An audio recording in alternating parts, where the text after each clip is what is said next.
What's up, guys? It's Blarg, and today we're going to be looking at some Ascent Cypher trap locations. And by some, I mean roughly around 30 of them. I want to come out real quick ahead of time and say I apologize. I know this video is sort of incomplete. The original plan was to create a Cypher guide for traps on all 4 maps at one time. That way you guys would only have to go to one place. Unfortunately, I ran into some roadblocks, lost some time and some valuable resources, and here I am the day before release day. So unfortunately, it's been cut down to one map at a time now. But getting past all of that, thank you guys so much for watching. My name is Blarg. I appreciate you coming by. This is going to be a Cypher trap tutorial. If you enjoy this video, don't forget to check out some of my other tutorials. I've got loads of them. And hit that like and subscribe button down below. Head over and follow me on Twitter so that you know when things are happening and what is happening. And then check out my Twitch live stream every Tuesday and Saturday night. So let's jump right in. We're over here on the CT side just because it's closer to where the majority of the traps are going to be. It's going to be a bit of a confusing video because I already have all the traps laid out. And then I'm going to go back to their locations and show you how I placed them all and tell them what their purpose is. I know that this format may be a little bit confusing, but I figured it was going to be better than walking you guys in a circle with no traps on the map and just try to throw them all one at a time. I thought it would be a little bit cleaner and quicker to the point if I already had the traps laid out and then told you what my purpose was behind them. So we're starting here on the A site, and then we're going to make our way through mid to the B site, and then we're going to work our way around the rest of the map, checking all the counter locations for different traps you can use while on offense to stop defenders from pushing out of their comfort zone. So as you can probably tell from the minimap, the majority of these tripwires are set up towards the A site. Honestly, that's because there are so many awesome angles and boxes and little frills and trees that Riot decided to put in on the A site, whereas the B site's a lot more open and it's clean cut, straight, square angles. The point of this tripwire video is not just to show you tripwires. I want to show you unconventional tripwires that people are less likely to spot because they're not used as often as other people's tripwires are. So I'm putting them in oddball angles. They're still going to hit people, but be less likely to be caught and destroyed. The first one that I want to show is going to be right here in the archway to A. I like this spot here because it's not just your standard top to bottom tripwire that most people are going to be looking for. It's actually outside of the archway, coming off of the top and reaching towards the ground. Of course, that means that you place your tripwire from the top facing down, like so. After that, let's move on over towards the generator, which is your common plant location on the A site. It's going to be right next to or behind the generator. So obviously, I've got the most coverage in that area. All these tripwires are really great because they're going to catch people on their way to planting the bomb for you and give you or your teammates an edge on information as to where the enemy is and also taking a better fight. This tripwire is a lot of fun and one of my favorite because it comes straight off the blast door towards the A link area. It's really good because it covers a lot of space and nobody's going to be looking for it. This is going to cover them either walking up like so or coming around and jumping into the generator area to plant. As you can see, I also have 3 more tripwires in this area.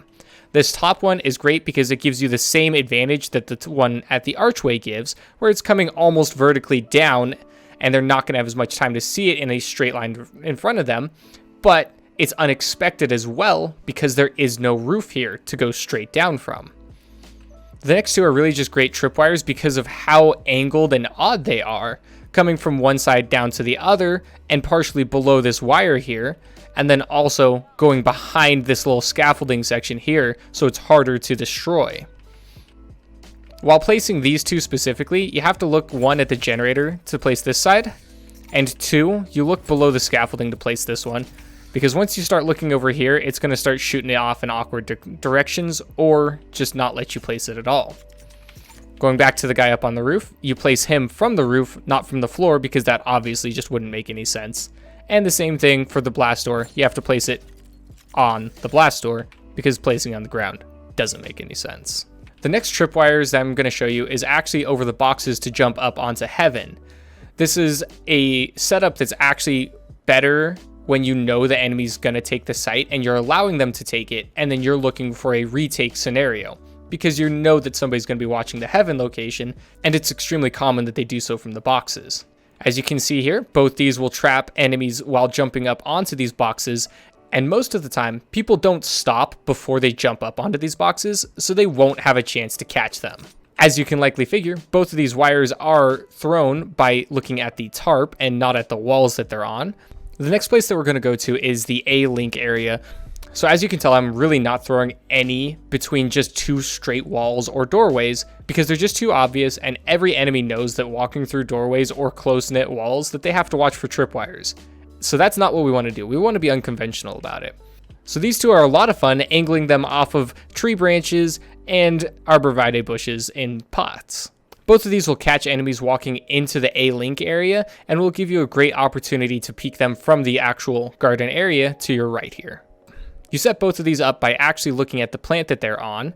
As you can see here, there's plenty of different angles that you can get off of the arborvitae, and a lot of them are extremely useful, but the one that I have set up I feel like is the best because it stays furthest away from the doorway, which is the area that enemies are going to be looking for tripwires, not just out in the open like they are here.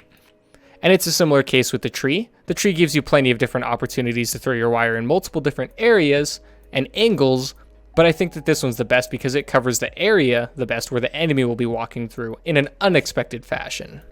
After that, in the garden area comes one of our most obvious tripwires. It's right at eye level, so it's really easy to spot, but I decided I was going to add it in solely off the fact that it hides behind the boards on the right side, and it kind of blends in a good bit with the grass and the ivy on the left side, so I figured it may still come in handy for you guys.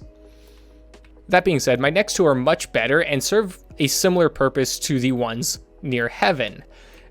Almost nobody coming into any jump up area is really looking for tripwires because there's not a lot of boxes or walls on both sides of these spots, so people don't consider the fact that there could be wires in those areas. Of course, they'd look at places like the window looking for wires, but they're not at the window yet. They're jumping up onto the box and will very likely hit both of these. Once you get into the window room, you're able to take advantage of these tarps once again to angle great tripwires from roof to the ground without being completely vertical and not covering much space, because vertical wires really don't cover a lot of space. You have to rely on an enemy walking directly down that path. On a similar note, you can also use this broken wall to get yourself a good little tilted axis and unconventional angle in comparison to the more straight tripwires that you often see. The last spot that I have here on the A site is actually behind on the rafters or heaven area. This one is best set up and used for post-plant situations when you're actually on offense and will trip up defenders trying to rotate over to this area. As you can see, it goes from the tarp and all the way across to this board over here. This is done on purpose. I know you could just be like, but Blarg, you could just put it on this wall right here. Well, yeah, you can, if you want to be as obvious as possible. But we're not trying to be obvious. So this is past the wall where nobody's going to be thinking that there's a tripwire because there's not two walls here. Okay, so now that we're out of the A site, that was really the meat of this video and the largest area for tripwires. Most of the rest of the map is extremely linear and just kind of cubical and just a lot of squares and octagons, hexagons, that kind of thing that doesn't give you a lot of surprise factor for tripwires. That being said, I still wanted to find at least something for you. So here in the mid area, I gave you a nice one that comes on a corner angle from this doorway while hiding the tripwire as best as possible. It's still a bit better than going straight across, but it's not the best, to be completely honest with you, and I wouldn't rely on it keeping you completely safe. Now that being said, the next one over here in the market area is significantly better. As you can see, I've got it angled off of a pot on one side, and then it goes behind the wall on the other side over here. So as an attacker, you actually cannot see where this links in on either side coming into it. On the actual B side itself, I only have 3 tripwires set up, and 2 of them are pretty obvious ones that I'm just showing you because one of the strongest ways that you can place a tripwire is where you think an enemy is going to plant a bomb.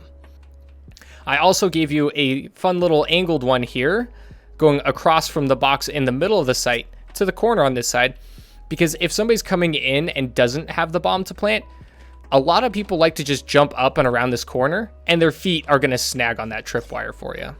Okay, now coming in from the B main area onto the site, I have two nice little tripwires set up here. As you can see, this first tripwire only covers half of the doorway, but it works to a really great benefit, coming from the fact that while attacking this site, nobody wants to be walking in on this angle where they can't see anything to their left. So almost everybody hugs this right side over here or goes through the center of it. Another one that I have set up further into the B main area is a little bit more obvious, but I still wanted to throw it in here because just like the one in Garden, it does have its uses and it is extremely hard to spot and destroy considering half of it is behind this little pile of fish here and you can't really shoot it. So that leaves only one side open. Now looking over here from B main towards B lobby, we've got two different tripwires set up here, and they provide almost the same purpose for you, but I set them up for a reason. And that's because one of them is a bit deceiving. It looks awesome, but it doesn't work. So yeah, you know what I'm talking about. This one right through here in this little sewer drain area looks really cool, and it's almost indestructible and impossible to catch, although it just doesn't catch people. My belief is just that it's so low that you can just step right over it without even trying to. I've had this tripwire set up in multiple games attempting to catch people with it, and every single time, even while watching them on camera, they tend to literally just walk right over it and it doesn't catch them. So with that in mind, I set up a secondary one, which is behind both of these wooden boards here and just before the doorway. This is to add to that benefit I talked about before, where it's not in the doorway, it's slightly before the doorway. And then two, it's behind these boards to make it a little bit more masked and harder to notice. As you probably figured by now, this tripwire is mainly used while on attack to stop people from rotating out of B towards you if you're attacking the mid site or even just throwing a fake and going towards A and you don't want enemies coming up behind you. Similarly, in the mid link area, I set up a tripwire off of the pot here going into the corner. This one's extremely hard to spot and does not go from one side to the other, so it's really likely to catch people just running through. Now we're down to the last four tripwires that I have, and all four of them are all for when you are on offense trying to stop enemies from flanking. Here in the mid cubby area coming from A is a good one going across the side here. It provides almost the exact same benefit that the one on the mid link towards B off the pot does. This is a great one that provides really good benefit considering it's covering an awkward angle in an area that enemies won't suspect a tripwire to be because they're looking for straight across wires if they're looking for any at all. In the same fashion, I set up 3 more tripwires in the A lobby area and in the connector from the T spawn towards mid. All of these with the purpose of stopping rotations out of A through the T spawn to attack B from behind after the attackers have already taken the site. I set this one off of the bike to give you a great unconventional angle because this angle is actually too large of a distance for a regular tripwire, but just with the extra little bump off the bike and going to the box rather than the wall in the distance, it gives you a good tripwire. Now, if you're really looking to catch people rotating or trying to flank you, this is probably one of the better ones to set up. You set it up right off of this tablecloth and it heads straight to the corner over here. The reason it does such a great job at stopping people is because it's going into a corner where it's literally impossible. As you can see with my aimer here, no matter where I put it, I can't set up a tripwire on this corner. So who in the world would think that you actually could get one by starting on the opposite end and connecting to that wall? And then last but not least, I have a tripwire set up on the mid catwalk area. Now, of course, this one's not very likely to catch anybody, but it's well hidden with one side completely blocked if they're coming from the T-spawn area. And on top of that, it's not very easy to jump over or get past this one without destroying it. So no matter what, it's either going to cause them to go for an even longer flank through T-spawn, or they're going to have to destroy it or trip it, in which case you'll know where they're coming from. So no matter what, it's at least giving you some benefit. Thank you guys so much for bearing with me through this video. I know it was not quite as well set up as you've come to expect from my channel, and I do apologize, but do look forward to the next video in this series. I promise it will be much better. Thank you again for watching. You guys have a great night.